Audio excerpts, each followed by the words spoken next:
When you suggest to people that their money should be gold or silver coin, as it says in the Constitution, they sometimes stare at you with a blank expression or make the most extraordinary comments. Do you feel that our paper currency should still be backed by gold or silver? I think there should be a backing for currency. Otherwise, there's a temptation to run it out and make too much of it. I'm not really sure what you mean. Like change the color of our money or something, or? I buy silver. Gold. I don't know a lot about this subject, but I would say just because of counterfeit. I think it should, but unfortunately it isn't. Okay, why do you think it should? I don't think the current system is stable. These statements by everyday American citizens show how little people understand the intentions of the Founding Fathers.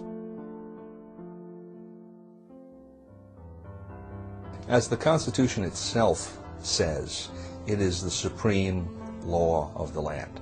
And therefore the Constitution ranks ahead of any statutes of Congress, any statutes or constitutions, for that matter, of the states, and decisions of the courts. And any law or decision of the courts that is inconsistent with it is to that extent void. It's not a law at all. So, what's going on here? Why does the Constitution clearly state that our money shall be coin, yet we are using government-issued, supposedly official, paper dollar bills? And we can't even redeem these for silver any longer. And why does Thomas Jefferson, the very man who drafted the Declaration of Independence and co-authored the U.S. Constitution, warn us about banks and corporations? Something is off here. The Federal Reserve System, to most people, seems like it is an agency of the federal government. That's what I thought it was when I first started to research this topic. But it turns out that it's nothing of the kind. The Federal Reserve is a hybrid organization. It's a partnership between the federal government and the private banks. When you look at it deeper than that, its essence is neither as a government agency or a private company. In reality, it is a cartel. In other words, it's no different in essence than a banana cartel or a sugar cartel or an oil cartel. It's a grouping of the large private corporations in the field, banking, who have come together to create agreement between themselves to limit competition, to preserve their profits, and to make sure that no newcomers come in and take away their position. That's what cartels are always designed to do. And it's a shocking thing to realize that something as prestigious as the Federal Reserve System, at its core, is nothing more or less than a banking cartel with exactly those same objectives. The motivation for Congress to go into partnership with the elite bankers who formed the Federal Reserve is clear. Endless amounts of money could effectively be printed up and lent to Congress. Thus, individual congressmen would no longer be forced to depend on raising taxes to generate additional revenue, an unpopular action that can cost them re-election. Ironically, if there were no Federal Reserve, there may have been no need for an income tax. The country did fine without it for 137 years. The income tax amendment was introduced the same year the Federal Reserve System was formed, 1913. Coincidence? Prior to the formation of the Federal Reserve System, the country never did better. In fact, that was the problem, at least for the major banks. Capital formation, also known as savings, was happening all over America. Other than panics, many of which were caused by unethical lending practices, America was doing great.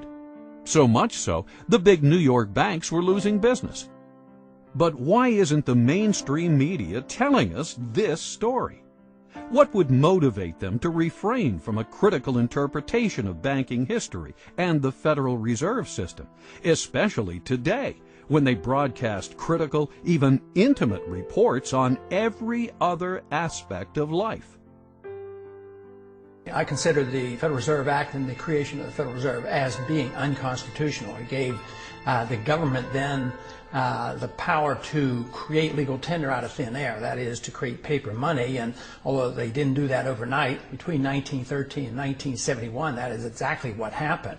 But the notion of a central bank does not fit into the Constitution.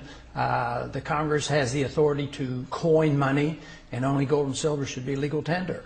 And this is an absolute contradiction of the Constitution to have a Federal Reserve System and a central bank. Not a lot of American people understand it, and I would add that probably not too many people here in the Congress understand it either. I think they see it as a convenience, and I think a lot of other people see it as a convenience because they think they're protected by the type of system that we have.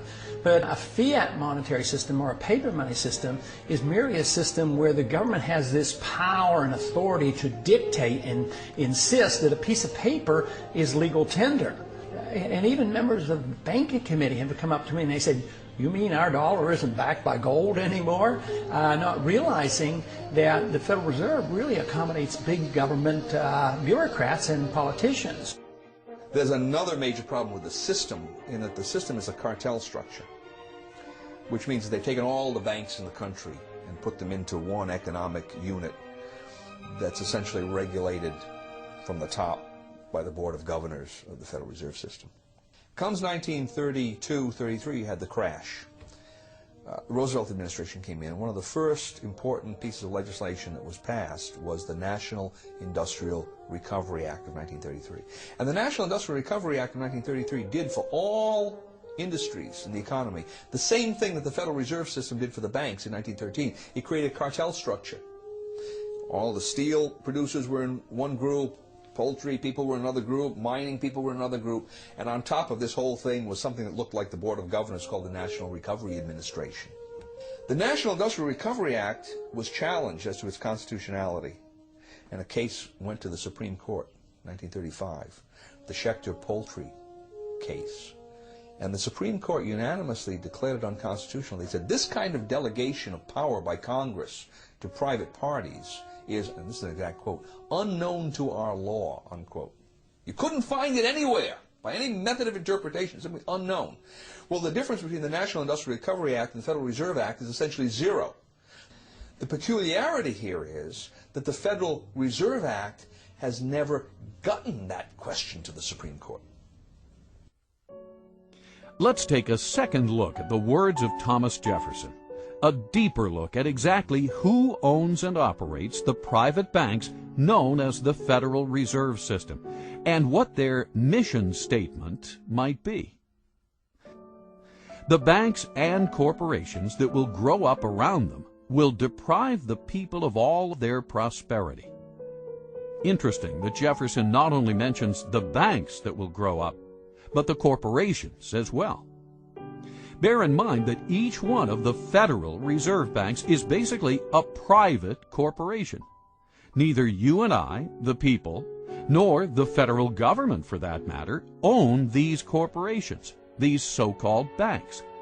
They are owned by other corporations, known as member banks.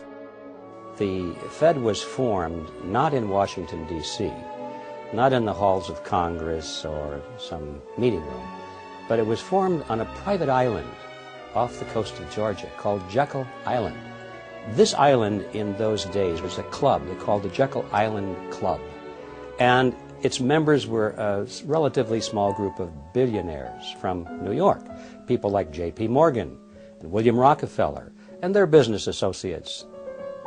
When they went to the island, they all traveled aboard the private railroad car of Senator Nelson Aldrich.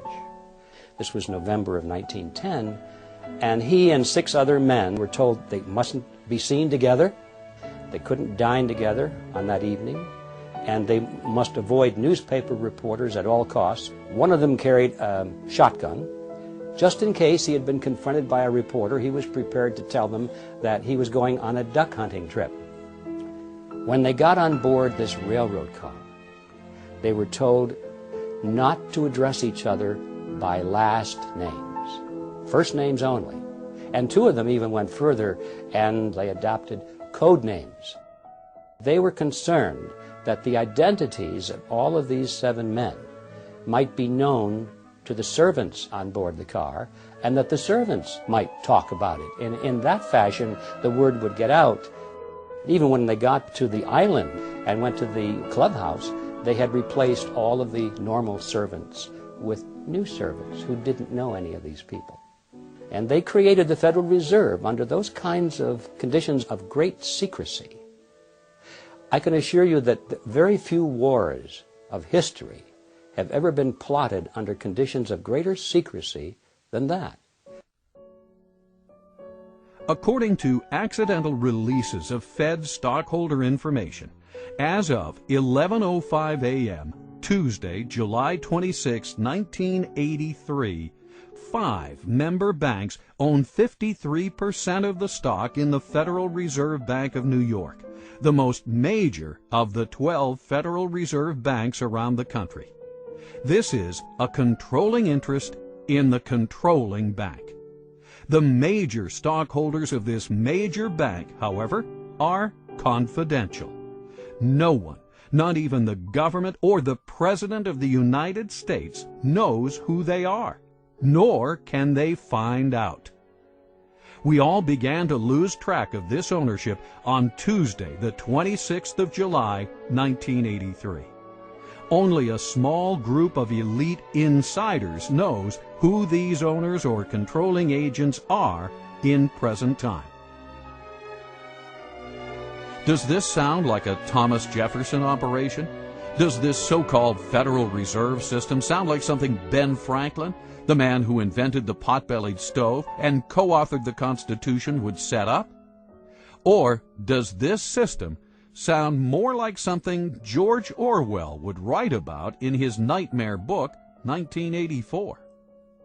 Again, G. Edward Griffin. In those days, there was a great deal of concern among the American people about the concentration of financial power in the hands of a few very wealthy and powerful financial interests in Wall Street. They called this the money trust. And the cry in those days was to break the grip of the money trust. And one of the primary purposes of the Federal Reserve Act, as it was promoted to the American people, was just that, to break the grip of the money trust. They were going to write a law that was going to take the power away from these people and put it in the hands of their trustworthy politicians, you see. Put it in the hands of the people through the electoral process. That was the propaganda behind the Federal Reserve System. So what's the purpose of the secrecy? It's because when you look at the list of these people who went, they were the money trust.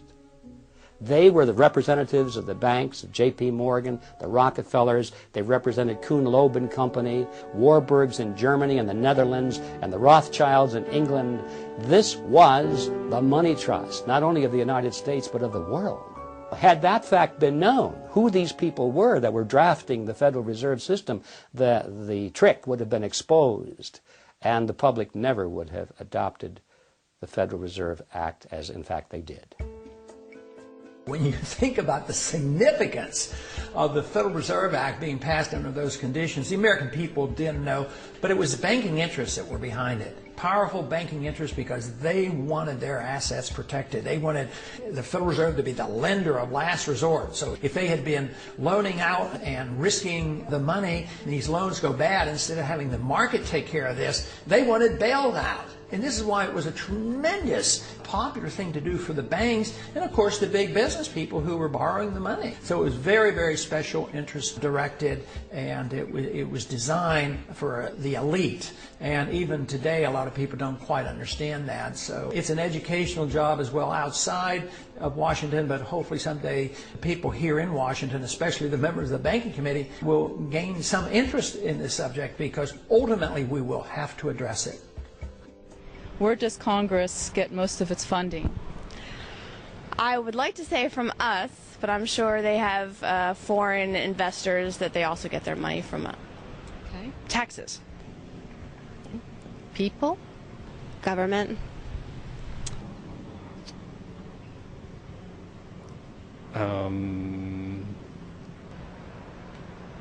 It gets it out of federal taxation, of course. From taxes, but if you mean today, a great deal we're getting from China buying treasury bills. They print it. And can you elaborate on that? They have no funding. They have no money. It's all puff and mirrors. They have no money. It's all an illusion. There's not much in back of it. As we can see, the average American citizen has conflicting ideas as to where Congress gets its funding. In actuality, Congress gets most of it by borrowing it from the Federal Reserve. The Federal Reserve gets the so-called money by effectively printing it up. The whole process is known as the Mandrake mechanism. Thus, today's paper currency, far from the gold and silver coinage stipulated by the founders, is essentially created out of thin air. Most people are alarmed when they hear about the fact that the Fed can create money out of nothing and charge interest on it, so-called interest. It starts with Congress. Remember, a moment ago I said that the Federal Reserve System was a partnership between a cartel and the federal government. Mr. Chairman, we've got to go vote, and we want to thank you for being here with us for today. And, well, if there's a partnership, thank you also for, there's a reason for the partners, both of them, to be in it, or they wouldn't be. So why is the banking fraternity in this partnership, and why are the politicians in it? Congress needs more money. They always need more money. They like to spend money. That gets them elected. They don't like to raise taxes because that gets them unelected. The answer, of course, is that they borrow it. If you're not going to tax it from somebody, you can borrow it from somebody else. And that's why we have government bonds and treasury notes and bills and so forth. And we have what's called the national debt, because they've borrowed money to pay for current expenses that they don't want to pay for through taxes, because that would be unpopular. So 30 days after they borrowed $1 billion, or 60 days, whatever the term of the loan is, they have to pay that money back. Well, lo and behold, it turns out that the congressmen and the senators are still not taking in as much money in taxes as they are spending in benefits, so they don't have the money to repay the loan. So what do? Easy. Borrow some more. Borrow enough to pay back the original loan, plus a little bit more to keep them in office. So this process goes on and on and on, and that's why we have the national debt growing and growing and growing. The Federal Reserve enters the picture at this stage because, you see, they can never borrow enough from the private sector. There's never enough existing money out there for the politicians to borrow. So what do? They go to the Federal Reserve System, and by agreement, remember this is their partner now, the Federal Reserve System agrees literally to create the money that they're going to lend to the government. It's not really a lending at all, as you can see, but they use the old traditional words of lending it to the government, when in fact all they're doing is just printing it for the government. They're creating it for the government, and then they call it a loan. Of course, they don't print it all because most of it's checkbook money, but nevertheless the process is the same as if they had just turned on the printing presses and printed all this money and gave it to the federal government. So now, once the Federal Reserve System creates this money out of nothing, literally, it's fresh money into the society, into the economy, and that's how the money supply keeps growing and growing and growing. What about the banking partner? What's in it for them? I come in and I give the bank, say, 100 ounces of gold, and the bank offers me some interest payment on that. They're going to pay me 3% interest. And they're going to take that 100 ounces of gold and they're going to lend it out at 5%. That's how they make their money, the 2% spread. Okay? Now that's fine so far, because I know that gold is in there, it's being loaned out, and someday, now I'm getting 2% interest, and someday I can ask for that principal back. It might be 6 months, it might be a year, whatever it is. Where the trick comes into this is the bank says, not only are we going to lend that money out, but we're going to allow you, Mr. Depositor, to draw on that money right now. All right? Which means that they can't possibly be saying that I can draw 100% of that deposit when they've also loaned out 100% of that deposit. Now, maybe they don't loan out 100%, maybe they don't loan out 90% or 80%, but whatever it is. And that's the fractional reserve concept. They don't have enough reserves to pay out all of these obligations that they've made, especially with respect to paper currency, because usually that's the way it worked. Now, why do they do this? Well, they do this because they make money. Right? If I can loan out essentially more than I have in my reserves, by that difference I'm increasing interest payments. So the bankers are beneficiaries of this, and obviously the first lender, the person that receives that money, is a beneficiary because he's getting money they wouldn't have gotten otherwise, even though he has to pay interest on it.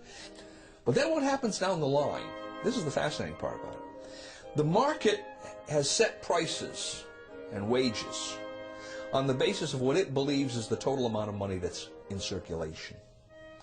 Along come the banks and they start generating new money that the market doesn't know about. It finds out about it because the money goes into circulation.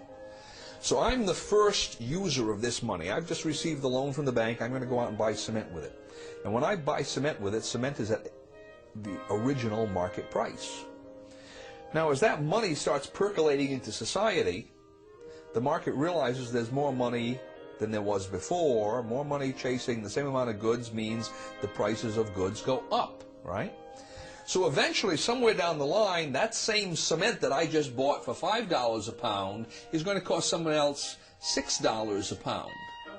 Now, if he buys that cement at $6 a pound before his income has increased commensurately, what's happening to his real wealth? He's losing real wealth, right? His costs have gone up, his income stays the same, his real wealth is decreased. Whose real wealth has increased in this transaction? Mine and the bank's, because we got the full value of the money right at the beginning. So this system transfers wealth. Somehow, you can't exactly follow it, but the principle is there. It transfers wealth from society to the creators of money. For every $1 billion that's put into the banks, I, as a commercial banker, can create an additional $9 billion and push them out into the economy as loans. Now that $9 billion based on the $1 billion, which itself was created out of nothing, all of it is just fiat money. It's created out of nothing, but the commercial banks get the bigger end of the deal, as you can see. They can create 9 for the private sector called loans, and these are genuine loans, and that is where our money comes from. That is how money is created. Every bit of it is created in this fashion. Every bit of it is based upon debt, and that debt creates money that literally has nothing behind it at all. Now this is how money is created in the Western world. And it's an amazing story. Only a very few people at the top know how money really comes into existence.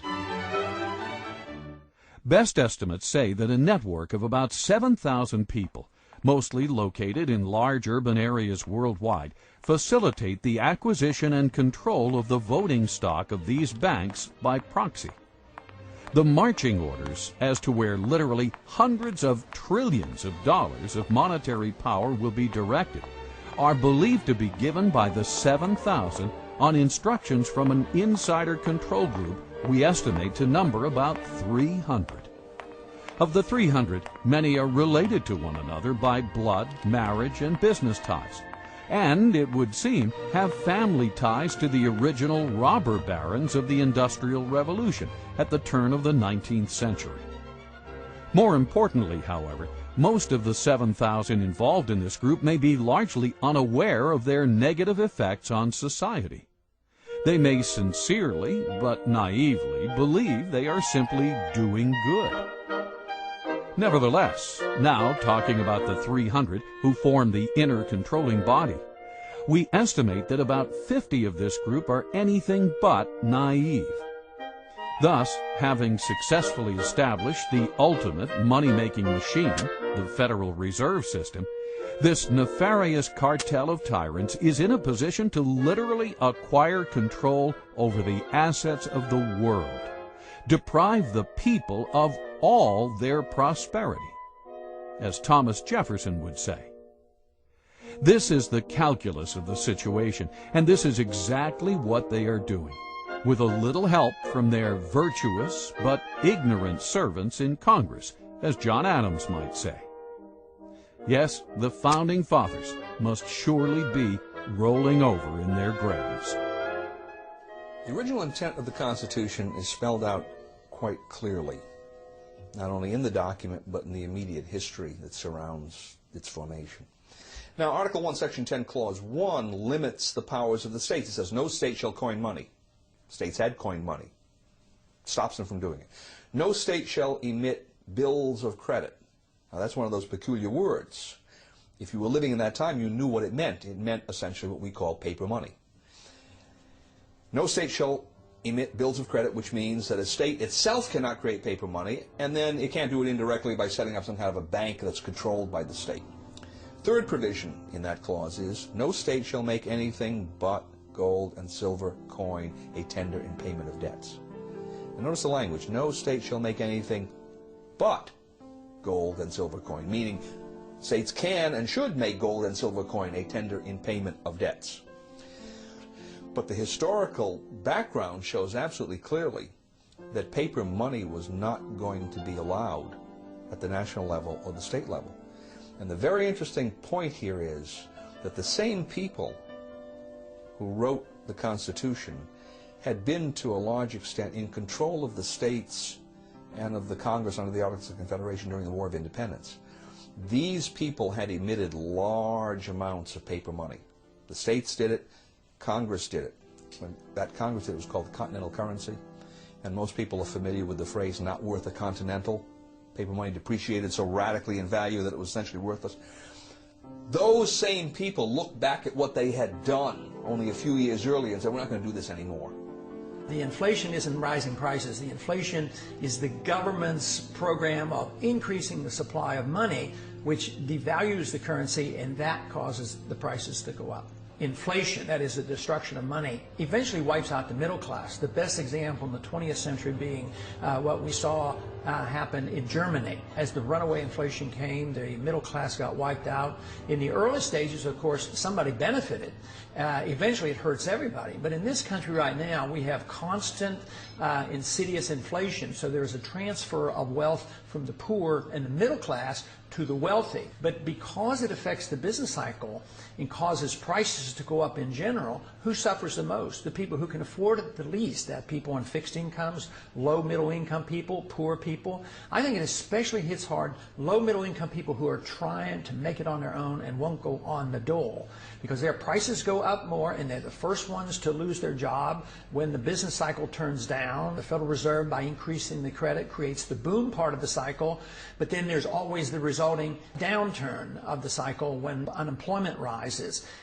We're always live. It's almost impossible to believe that the all-powerful dominant media, what Bill O'Reilly calls the elite media, would endlessly cover all these issues, yet be silent on the very subject that is common to all of them: money, and the entity that creates and manages the so-called money supply, the Federal Reserve System.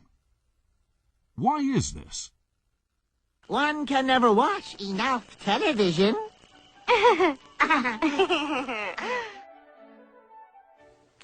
There has been a tremendous concentration of the mass media over the last 50 years, from over 100 companies to 6 companies. Back in the 1934 Communications Act, each media company was only allowed to own a handful of stations, and they weren't allowed to have cross-ownership. They couldn't own all the media in your town. Now they can own more and more because congressmen who've gotten elected as a result of the mass media have given them more and more. That means very few people have the right to speak to us over television, over radio, through the New York Times, the LA Times, the different news media. The whole purpose of the First Amendment is to guarantee that we have more, not less speech. However, when you start to get down and say only a few people can put up their soapbox, only a few people can address the audience, suddenly you've limited the amount of speech. Now that's the government control of speech. On the other hand, when those few people recognize that the government is the one that's licensed them to speak, they start to act in a way that's not going to jeopardize that relationship. Could this be one of the reasons any critical reporting of universally important issues, such as the Federal Reserve, have been cut out of the public debate for so long? As Ted Turner relates in his article, My Beef with Big Media? Why would major media corporations that control the information flow to 95% of the American citizens, fail to report on the detrimental activities of the Federal Reserve System, a government-sanctioned, quasi-private banking cartel that literally controls 100% of the money flow to the same citizens, as well as the lion's share of the money flow to Congress itself. The amount of money it costs today to run for Congress or even to run for president is obscene. And most of that money goes into television commercials and spots and all of the mass media advertising that needs to be done to reach the 295 million Americans, a vast number of people. And when that person wins, if the media has supported him, naturally he wants to pay them back. He may not think of that consciously, but in appropriating licenses and expanding territories and allowing them to own more than one media outlet, that's exactly what happens. As a result, the number of media companies, as we said before, has concentrated in a few hands. And unfortunately, Congress and the media work together to present an image to the American people that does not always include every aspect of the truth. This reciprocity, this in cahoots process, has obscured many of the more important issues to the American people. And there's no more important issue than the issue of fiat money.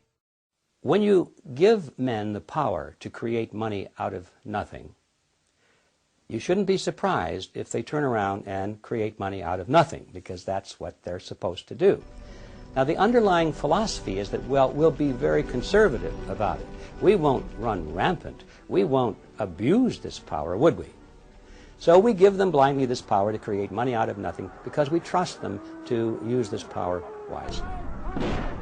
Nowhere in history has this ever been a justified trust. Every time man has had that power, and this started back in antiquity, those with the power have abused it, and they have created more and more and more money at a rate much faster than the expansion of goods and services which are being produced by the productive side of the economy. Now, if the goods and services were growing at a rate which is exactly the same as the money supply, then the purchasing power of the monetary unit would remain constant. In ancient Rome, if you had a 1-ounce gold coin, that would be the cost of a nice toga, a handcrafted belt, and a pair of sandals. Today, thousands of years later, if you have a 1-ounce gold coin and you convert that into Federal Reserve notes, you can walk into a store and buy a nice suit, a handcrafted belt, and a pair of shoes. The real price of those items, and all items for that matter, throughout history, does not change when measured in terms of something of intrinsic value, such as gold or silver, because those things take human effort to produce as well as the belt, the toga, and the sandals. Both of them take human effort to produce, and that's why they maintain value with each other. But once you break that away, and you give men the power to expand the money supply without that discipline, they're going to expand the money supply faster than the increase in goods and services. And then you're going to have this difference in purchasing power. We call it inflation. Well, it's always politically popular to impose financial burdens on somebody else. It tends to be politically difficult to impose financial burdens on someone who's living alongside of you, because they tend to have votes and they tend to have representatives who will take their position. It's fairly easy to impose a financial burden on the future because the future generation tends not to have any votes or representation at all in the present.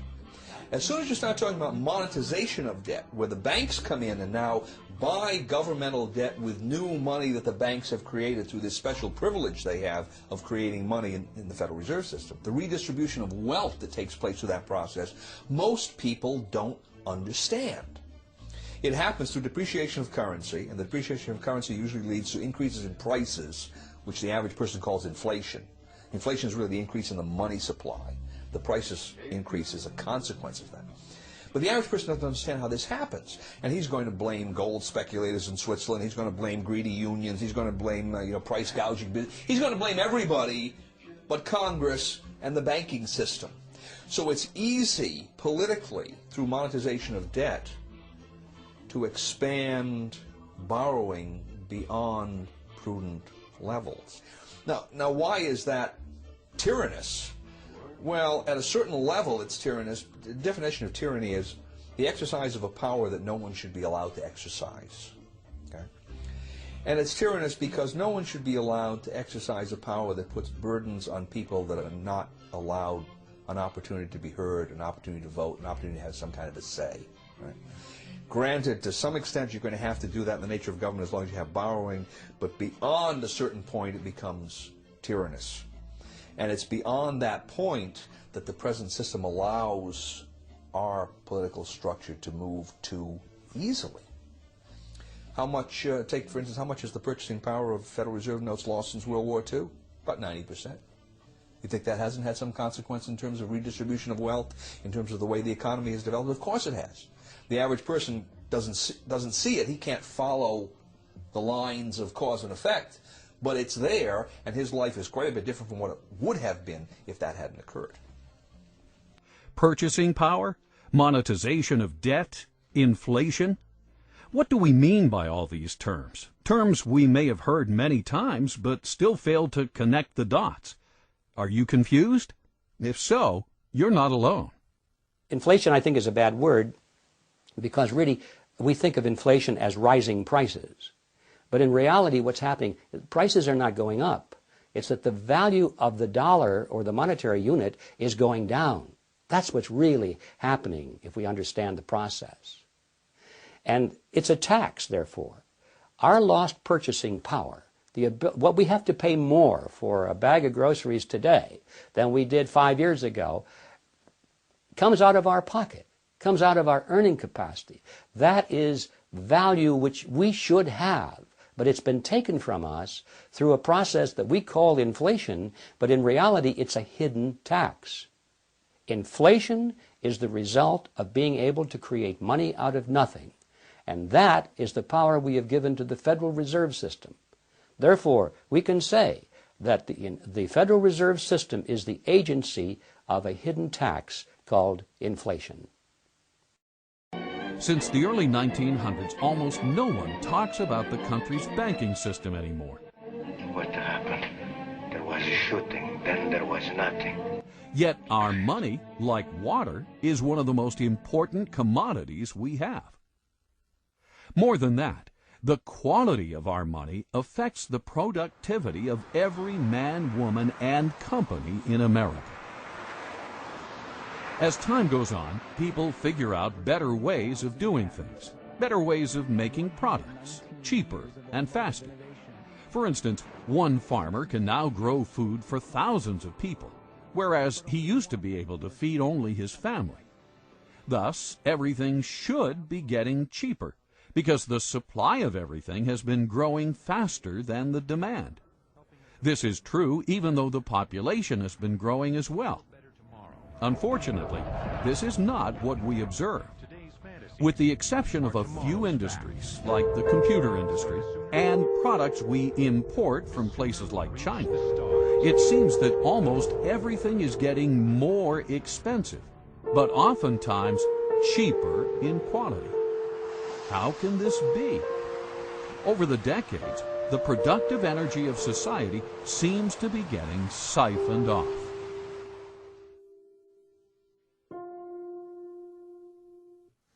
Well, it's hard to predict, but I certainly think it's possible, because I think the financial bubble worldwide is something that we have never experienced before. We've had tastes of that, but Alan Greenspan in one way is a genius, in another way he is an unbelievable threat to us. He's a genius in the sense that in a technical fashion he's been able to keep this system of inflation together longer than anybody else has been able to, especially in this last go-around from 2000 on. With the collapse of the NASDAQ bubble, we really didn't have much of a recession because he immediately started inflating massively, taking interest rates down to 1%. And now, of course, he's a little bit frightened about the bubble, and he's curtailing credit to some degree. But the dollar has become the gold of the world. The world central banks have accepted the dollar as if it were gold. Greenspan claims that they have gotten the paper money to act as if it is gold, which I strongly disagree with, and all the hard money people disagree with. But I believe he's been capable of creating this huge financial bubble, and the world has not yet seen what may come of this. So I suspect that depending on when it comes and what we do, it could very well end up into a much worse situation than the Great Depression. But if the country decided, well, something has to be done, and we went to a gold standard and limited the creation of credit, curtailed the power of the Fed, I think it would iron out all our difficulties. When Argentina periodically would just quit inflating and maybe tie their currency to even the dollar, price inflation went like from hundreds of percent per year down to 2% or 3%. So it's rather rapid. So you would see an immediate benefit. You would iron out the severe swings in the business cycle. The price problems would be diminished. But the one thing we'd have to give up, which to me would be a benefit, government would have to curtail spending because they can't tax the people enough to pay for all those bills. So we would have to curtail our spending. So that would be, to me, a tremendous boost to the American people and to the economy. At the same time, we gave sound money. I mean, this would be fantastic. Within months, there would be some people who would suffer from the adjustment period, but it might be the people who have benefited so much over these years. But the average person, the poor person, the jobs would become available. So it would not take a long, long time. What would take a long time is if we refuse to consider it and the problems get worse and we have a severe recession or depression and huge inflation and we do all the wrong things. That is what we should work so hard against. We must get rid of the fiat money system. How do you do that? Well, the first step, of course, the big step, the biggest imaginable step, is for people to realize that they even have one. I mean, how many people walking up and down the streets that go into the polls each year and elect their leaders, how many people know that we have a fiat money system? How are we going to change that unless we have an understanding, an educational foundation at the electoral level? So this is where we have to start. Because so many people in the U.S. are now semi-illiterate, thanks to the government-sponsored public school system, it may be possible to stimulate a discussion on the Federal Reserve only through films and TV shows. In many ways, film has replaced the written word for the masses. What is the Federal Reserve System? It's where they generate the money and they keep the money, I think. Federal Reserve System is a banking structure owned by the banks and run by the government. No, I don't know much about this. Okay, thank you. It's a system of balancing the flow of currency throughout the United States so that as banks need to have liquidity, they have it, and as they need to tighten up money, they tighten it up. Similar to what you had said earlier about having the reserves for when we go in a crisis or something, and you need to have that actual backing, not just the dollar currency, because paper is paper, and if you don't have that gold or silver behind it, then it's just going to be paper. It was established in if I guessed, I'm not sure, 1913 perhaps, to establish stability in the American financial system. I don't know the answer to that. What is the system? It's a banking system that's run by the government. It's almost like a fourth branch, but it's run by the government, and it's guaranteeing that banks will remain stable. And if they're not stable, they'll take it over. A way of backing up the money. I don't know. Yeah. And what is the Federal Reserve System? Well, do you want Andrew Jackson's opinion of the Federal Reserve System or what? Your opinion. I liked his. It's a bunch of organized crooks. Wow. Now that citizen is informed. Too bad everyone is not as aware of how far we have strayed from our founding principles.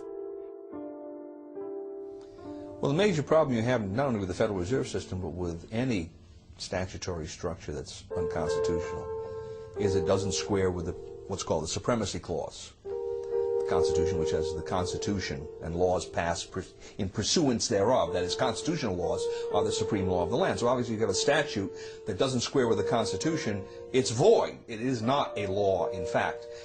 So the question then arises, well, how does that square with the oath of office of representatives, senators, judges?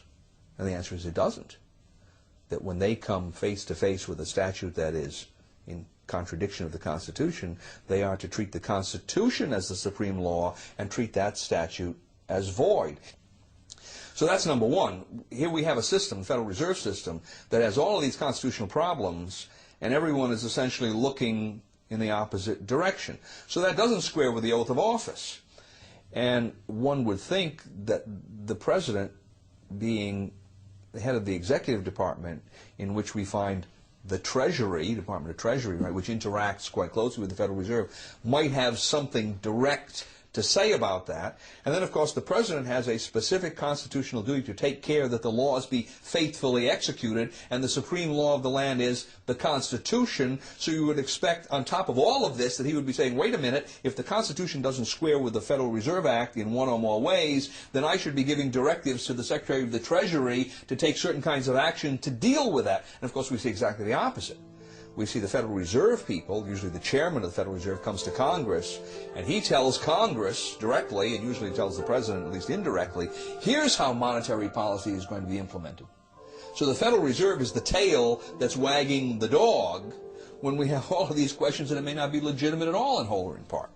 If you want to see the way power goes in a system or the way the laws are corrupted, follow the money, and the Federal Reserve is a huge agency for the creation of money. If you study monetary history throughout thousands of years, you will find out that paper money has been tried many, many times, and it never succeeds. It always ends badly. The question is when will the dollar end badly? Will it be next year, or in 5 years, or 10 years? I'm convinced it will end unless we do the right things, and that is restore soundness to the money, put restraints on our government, either strictly curtail the power of the Fed or get rid of the Fed. That will be the only way you can save the dollar. But if we continue to do what we're doing now, we will eventually destroy the dollar. Throughout history, as governments grow, they limit the individual's rights. The same thing happened in the Roman Empire. We know this from history, but we also know it from Shakespeare's wonderful play, Julius Caesar. As we start moving toward a bigger and bigger government, it's going to mean that the individual no longer has the right to own his property, the right to do what he wants, the right to live freely, the right to worship as he wants, the right to speak as he wants. The government starts to tell us what to do. Most of the time they think they're telling us what to do in their best interest, but the trouble is that government, as Adam Smith pointed out, John Locke pointed out, as the great thinkers of all time have always pointed out, don't really know what's right to do. Government often makes the wrong choices because it doesn't understand the consequences of its actions. So even when it doesn't desire to be a nefarious force, to be a dark force, it often is. The problem that we have is the result of legislation. Congress has to make fundamental changes in the present system. I don't think that it's possible to impose from the top down even the constitutional system, because no one out there now is used to using gold and silver as their money. So what needs to be done is to create a competitive system of currencies. Leave the Federal Reserve System there. Slowly, over 6 months or a year, take away some of its legal privileges, its legal tender privilege, its privilege as the only medium to pay government taxes, so forth and so on. And over on this side, create a gold and silver system. And then you will have competition between the two, the paper money price structure and the gold and silver price structure. And it will be a competition. What happened is, in this competition, gold and silver would win out, because in competition, the free market usually wins out over governmental intervention and special privileges. And that's the reason we have governmental intervention and special privileges, to keep the free market from winning out. And that's why they go to government, to ask for legal privileges, all right? So that's the first problem.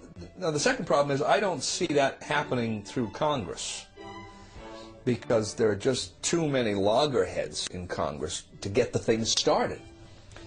So my suggestion is that it begin in some state, a small state, a state that probably has a certain amount of its taxes that it can hypothecate to gold.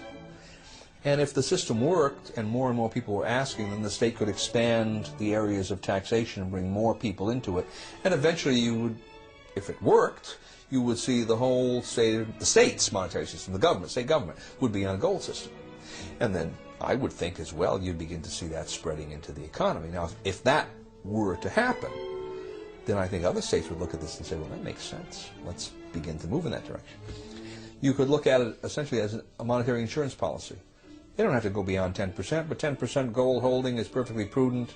And if something were to happen in the economy, if there were to be a monetary crisis, banking crisis, then the state could rapidly expand the system because people would know how it operates.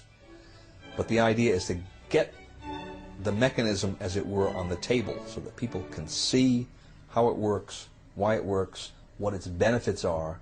They don't have to be afraid of it. And arguments along the lines of there's not enough gold or silver in the world to do this will, that kind of thing will be shown to be fallacious.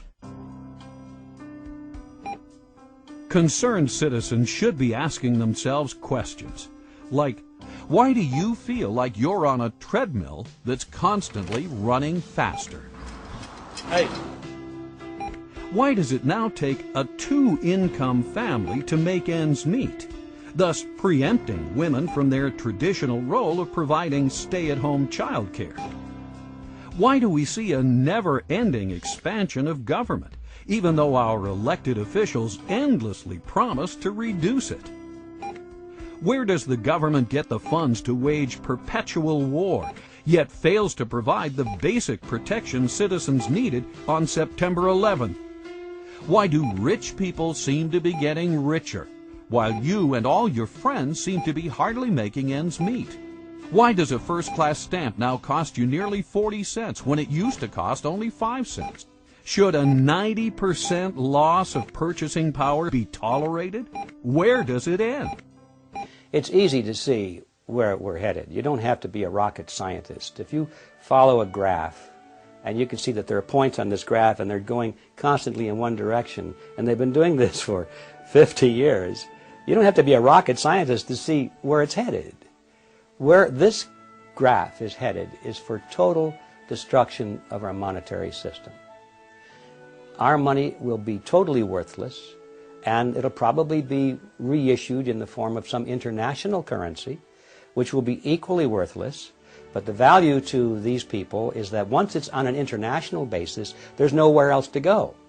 Right now, if you don't like American dollars, you can buy Japanese yen. If you don't like that, you can buy Swiss francs. If you don't like that, you can move to whatever currency seems to be having a little better track record.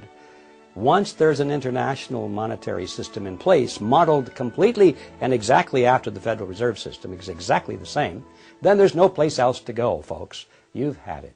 So that's where it's headed, and if we don't turn this thing around, I think we're going to be living in kind of a modern serfdom. And we'll be serving masters, and they won't be living in the big castles that we can see, at least, and say, well, that's where the master lives up there, and we're tilling his field. Our masters will be the bankers and the politicians, and they'll live in big houses, but they won't be castles. But we'll be serving masters nevertheless, and we'll be thinking they're wonderful people without realizing that they are our masters. If the United States went back to constitutional money, it would be an amazingly wonderful event, because it wouldn't be just going back to constitutional money. In order for that to happen, that means you'd have to assume a groundswell of awakening on the part of the electorate. And they would understand not only what's happening in the monetary system, but what's happening across the board in our political system. I think we would have a great resurgence of prosperity and tranquility. That means that the electorate would have to be questioning a lot of other things in our society as well. And I think we would see an improvement across the board, and I look forward to that day. Americans need to stay on top of one of their most influential institutions, the Federal Reserve System. They need to start asking questions, not only of their representatives, but of no less than the President of the United States, whose sworn duty is to uphold the law of the land, especially the supreme law of the land, the U.S. Constitution.